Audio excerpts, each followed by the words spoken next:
GSSB એટલે કે ગુજરાત ગૌણ સેવા પસંદગી મંડળ તરફથી ફાઇનલી વધુ એક ભરતીની જાહેરાત થઈ છે. જીએસએસબી લેટેસ્ટ ન્યૂઝ અથવા કહી શકાય જીએસએસબી ન્યૂઝ સાથે સાથે આવનારી નવી ભરતી નોટિફિકેશનની અપડેટ મેળવવા માંગતા ઉમેદવારો અને કહી શકાય જીએસએસબીને લગતી માહિતી જો તમે મેળવવા માંગો છો, ઇન્ટરેસ્ટેડ છો વર્ગ 3 ભરતીઓમાં, તો આપણા આ યુટ્યુબ પ્લેટફોર્મને દોસ્તો એકવાર જરૂરથી જોઈન કરી લેજો, જેથી આવનાર આવી ઇન્ફોર્મેશન બિલકુલ ફ્રીમાં તમને મળતી રહે. ચલો આગળ વધી દોસ્તો. જાહેરાત ક્રમાંક 311 ફાઇનલી આવી ગઈ છે. જાહેરાત ક્રમાંક સાથે સાથે વર્ષ 2025-26ની વાયરમેન વર્ગ 3ની આ ભરતીની જાહેરાત છે અને આ અંગેની સૂચનાઓ પણ છે જે ઓજસ અને જીએસએસબીની વેબસાઇટ પર અવેલેબલ છે.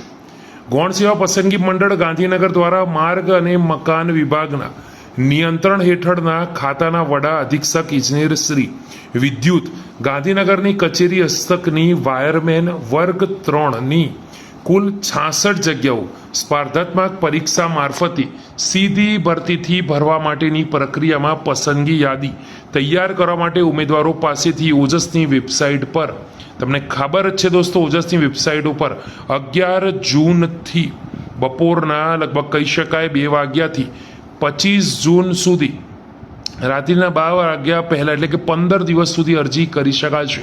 ભરતી આવતીકાલે 11 જૂનથી સ્ટાર્ટ થશે. ખાસ ધ્યાન રાખવાનું છે. અરજી કરવા માટેની વિગતવાર સૂચનાઓ આ ઓફિશિયલ નોટિફિકેશનમાં અથવા ઓજસ અથવા જીએસએસબીની ઓફિશિયલ વેબસાઇટ પર ઉપલબ્ધ છે. તમારે મગજમાં ધ્યાન રાખવાનું છે અને સંપૂર્ણ જાણકારી તમારે એકવાર વાંચી લેવાની છે, સમજી લેવાની છે, પછી દોસ્તો અરજી કરવાની છે, જેથી પાછળથી કોઈ ભૂલ ના થઈ જાય. તો મંડળની વેબસાઇટ છે gssb.gujarat.gov.in. એના પર બધી જ માહિતી અવેલેબલ છે. એકવાર દોસ્તો તમારે ચેક કરવાનું છે. આ ઉપરાંત દોસ્તો ડોક્યુમેન્ટ વેરિફિકેશન વખતે SC, ST, SCBC અને EWS અને દિવ્યાંગ એક્સ સર્વિસમેન જે પણ ઉમેદવારો છે જે રિઝર્વ કેટેગરીમાં છે તેમણે પોતાના બધા જ ડોક્યુમેન્ટ એકદમ શાંતિથી એક ફાઇલ બનાવીને સાચે સાચા રાખવાના છે. જો એ ટાઈમે કંઈ ખોટું હશે તો દોસ્તો તમે એમાં ગેરલાયક ઠેરવશો. જગ્યાની વિગતોની વાત કરીએ, 66 જગ્યાઓ છે, જેમાં સૌથી પહેલાં પુરુષોની વાત થશે. બિન અનામત ઓપન કેટેગરી માટે 22, આર્થિક રીતે નબળા વર્ગ એટલે કે EWSમાં 6 જગ્યા છે, અનુસૂચિત જાતિ એટલે કે SCમાં 3 જગ્યા, અનુસૂચિત જનજાતિ STમાં કહી શકાય દોસ્તો 21 જગ્યાઓ છે, SCBCમાં 14 જગ્યા છે. મહિલાઓની વાત કરીએ બિન અનામત કેટેગરીમાં સામાન્ય તો એના અંદર 8 જગ્યા છે, આર્થિક રીતે નબળા વર્ગ EWSમાં 2 જગ્યા છે, અનુસૂચિત જાતિ એટલે કે છે અનુસૂચિત જનજાતિ તો STના અંદર 7 જગ્યા, SCBCમાં 5 જગ્યા, દિવ્યાંગ ઉમેદવારો માટે 0, જ્યારે માજી સૈનિક માટે 6 જગ્યાઓ રહેશે. તો જે તે રિઝર્વ કેટેગરીના ઉમેદવારો છે તેમણે પોતાના તમામ ડોક્યુમેન્ટ જેમ વાત થઈ ફાઇલ બનાવીને સાચા રાખવાના છે, ઝેરોક્સ પણ કરાવીને રાખવાની છે. તો અહીંયા કુલ જગ્યાઓ પૈકી જે વાત કહી શકાય દોસ્તો એક્સ સર્વિસમેનના સિવાય જે PWD ઉમેદવારો છે તો અહીંયા ઉપર ચેક કરી શકશો કે શારીરિક અશક્ત દિવ્યાંગ ઉમેદવારો માટે એક પણ જગ્યા નથી, કેમ કે પોસ્ટ જ કંઈક આવી છે. નાગરિકની વાત કરીએ તો ભારતનો નાગરિક અથવા અન્ય શરતો છે એના પાલન કરવાનું રહેશે. તો ભારતનો નાગરિક હોવો જોઈએ અથવા ગુજરાતનો મુલકી સેવા વર્ગીકરણ અને ભરતી સામાન્ય નિયમો અંતર્ગત નિયમ 7ની જોગવાઈ મુજબની રાષ્ટ્રીયતા ધરાવતો હોવો જોઈએ. વયમર્યાદા 18 વર્ષથી ઓછી અને 33 વર્ષથી વધારે હોવી જોઈએ નહીં. વયમર્યાદામાં છૂટછાટની વાત કરીએ તો સામાન્ય કેટેગરીના મહિલા ઉમેદવારને 5 વર્ષની છૂટછાટ મળે છે, જ્યારે અનામત કેટેગરીના પુરુષ ઉમેદવારો હોય તેમને 5 વર્ષ, અનામત કેટેગરીના મહિલા ઉમેદવારોને 5+5 10 અને સામાન્ય કેટેગરીના દિવ્યાંગ ધરાવતા પુરુષ ઉમેદવારોને 10, સામાન્ય કેટેગરીના દિવ્યાંગ ધરાવતા મહિલા ઉમેદવારોને 15, અનામત કેટેગરીના દિવ્યાંગ ધરાવતા પુરુષ ઉમેદવારોને 15, અનામત કેટેગરીના દિવ્યાંગ ધરાવતા મહિલા ઉમેદવારોને 20, જ્યારે મેજી સૈનિક ઉમેદવારોને ઉપલી વયમર્યાદામાં તેઓએ બજાવેલી ફરજના સમય મર્યાદા ઉપરાંત 3 વર્ષ સુધીની છૂટછાટ મળશે. તો મહત્તમ 45 સુધીની એજના ઉમેદવારો જ અરજી કરી શકશે. દોસ્તો આગળ વધીએ પગાર ધોરણમાં તો 26,000 રૂપિયા પ્રથમ 5 વર્ષ ફિક્સ મળશે.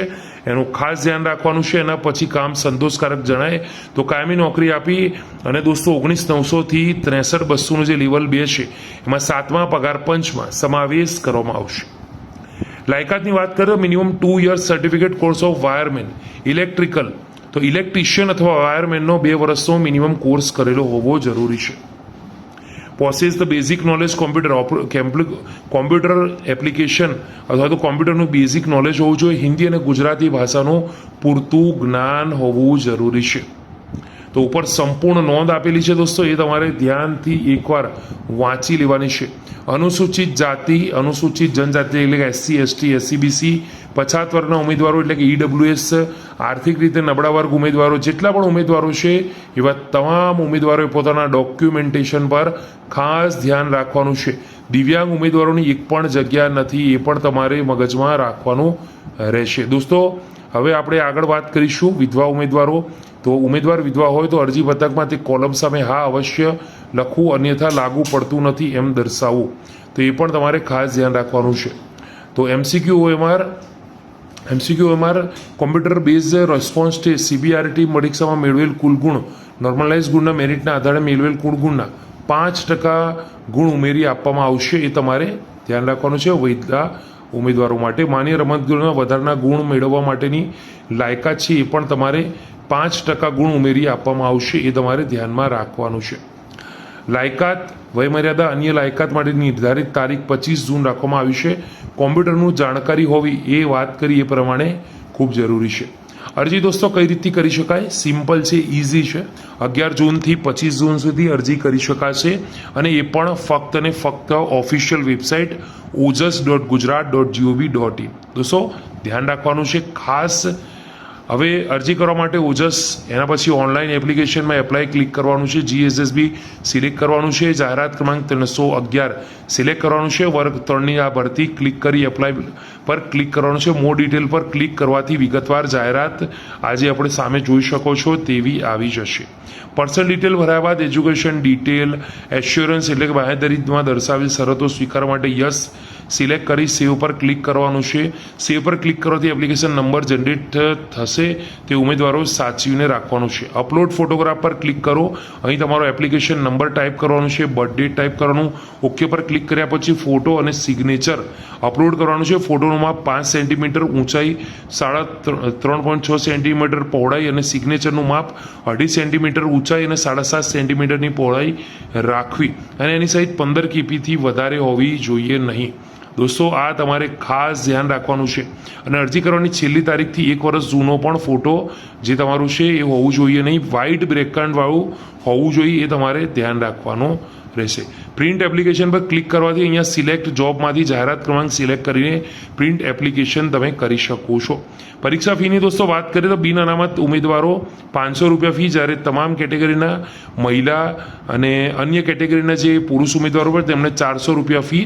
પરીક્ષામાં ઉપસ્થિત જો તમે થશો તો તમામ ફી જે ભરી છે એ તમને પાછી આપવામાં આવશે અને એ પાક્કું છે. 28 જૂન 2025 સુધીમાં ફરજિયાત ઓનલાઈન ભરવાની છે ફી. ઓનલાઈન માધ્યમથી ફી ભરવા માટે ઓજસ વેબસાઇટ પર ઓનલાઈન એપ્લિકેશન ટેબમાં પ્રિન્ટ એપ્લિકેશન પે ફીસ પર ક્લિક કરવાથી ઓનલાઈન પેમેન્ટ માટેના ઓપ્શન દેખાશે, જેમાં ઓનલાઈન પેમેન્ટ ઓફ ફીસ પર ક્લિક કરવું, જેમાં debit card, internet banking, UPI અથવા વોલેટ દ્વારા ભરવાની છે. આ 4 માધ્યમ પૈકી કોઈ પણ એક માધ્યમ દ્વારા ફી ભર્યા બાદ રસીદ જનરેટ કરી લેવાનું રહેશે. કોઈપણ સંજોગોમાં અન્ય કોઈપણ રીતે લેટ ફી લઈને પરીક્ષામાં દેવામાં આવશે નહીં. અને ફી રસીદ છે તે પ્રિન્ટ અથવા ઈ રસીદ ફરજિયાતપણે મેળવી લઈ સાચવવાની રહે, જેથી કરી પરીક્ષામાં એ જોશે તો જ તમને આગળ જવા દેશે, અધરવાઇઝ જવા દેશે નહીં. પરીક્ષા પદ્ધતિની દોસ્તો વાત કરીએ તો તાર્કિક કસોટી અથવા ડેટા ઇન્ટરપ્રિટેશન 30 ગુણ છે. ગાણિતિક કસોટીના 30, કુલ ગુણ 60 રહેશે. વિષય બીની અંદર ભારતનું બંધારણ, વર્તમાન પ્રવાહ, ગુજરાતી, અંગ્રેજી કોમ્પ્રિહેન્શન 30 ગુણ રહેશે. સંબંધિત વિષય અને તેની ઉપયોગિતાને લગતા 120 એમથી 150 ગુણ રહેશે. તો પાર્ટ એમાં કુલ 60 પ્રશ્ન, પાર્ટ બીમાં કુલ 150 પ્રશ્નો, એમ થઈને 210 પૂછવામાં આવશે. 3 કલાક 120 મિનિટ તમને આપવામાં આવશે.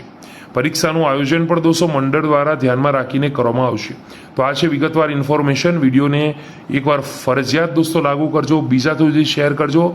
ફરી મળીશું ત્યાં સુધી ગુડ બાય ટેક કેર